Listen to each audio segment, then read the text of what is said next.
মনু মিয়া পরিচিত কবরের কারিগর হিসেবে।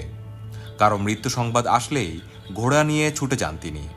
এভাবেই বিনা পারিশ্রমিকে কবর খুঁড়ে যাচ্ছেন 50 বছর ধরে। তার দেয়া হিসাবে এ পর্যন্ত তিনি কবর খুঁড়েছেন 3057টি। এই পরোপকারী মানুষটির অনুপস্থিতিতে তার ঘোড়াটি মেরে ফেলে দুর্বৃত্তরা।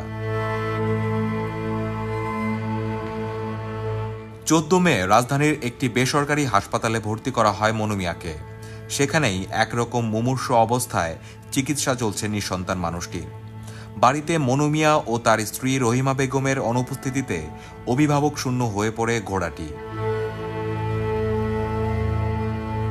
শুক্রবার সকালে পাশের মিঠামইন উপজেলার হাসিমপুর 36 গ্রামের একটি মাদ্রাসার পাশের পানির মধ্যে ঘোড়াটির মৃতদেহ পড়ে থাকতে দেখেন এলাকাবাসী।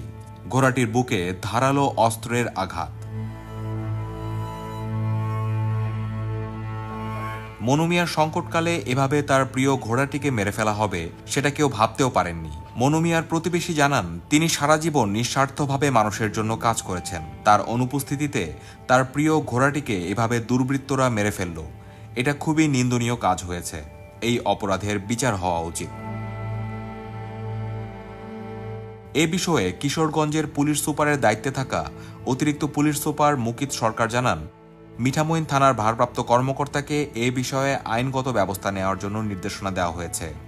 অভিযোগ পাওয়া মাত্রই প্রয়োজনীয় আইনানুগ ব্যবস্থা গ্রহণ করা হবে।